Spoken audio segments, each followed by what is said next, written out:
Ketika mendengar kata proyek, biasanya yang terlintas adalah proyek-proyek konstruksi berskala besar, seperti proyek gedung perkantoran, jalan layang, perluasan kompleks bandara.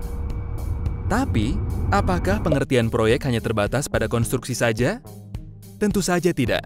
Ruang lingkup proyek sangat luas. Nah, untuk memahaminya, mari kita mulai dengan pertanyaan, apa sih proyek itu? Setiap proyek memiliki dua karakteristik sebagai berikut. Pertama, proyek bersifat sementara.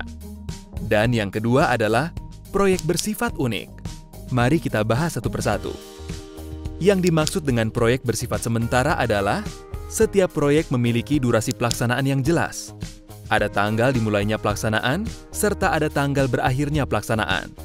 Durasi pelaksanaan proyek yang jelas akan memberikan gambaran kepada tim manajemen proyek tentang cakupan proyek yang bisa dikerjakan, serta sumber daya apa saja yang dibutuhkan. Yang kedua adalah proyek bersifat unik. Maksudnya adalah antara proyek yang satu dengan lainnya pasti memiliki faktor pembeda.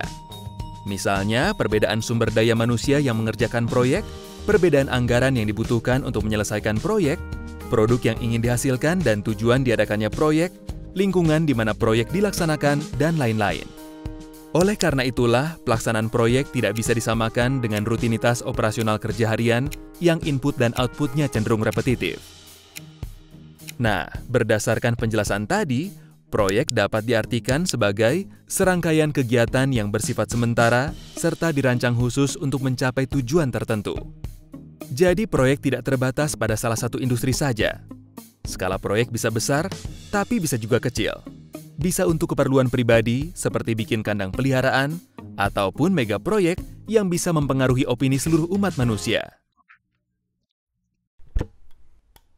Lalu, kenapa ya harus ada proyek? Bagi perusahaan atau organisasi, ada berbagai alasan untuk membuat proyek. Misalnya, sebuah perusahaan aplikasi streaming video membuat proyek pengembangan teknologi virtual reality untuk dijadikan fitur unggulan aplikasinya. Atau, sebuah perusahaan kosmetik memasarkan lipstik dengan berbagai varian warna baru agar tetap bisa bersaing dengan para kompetitornya.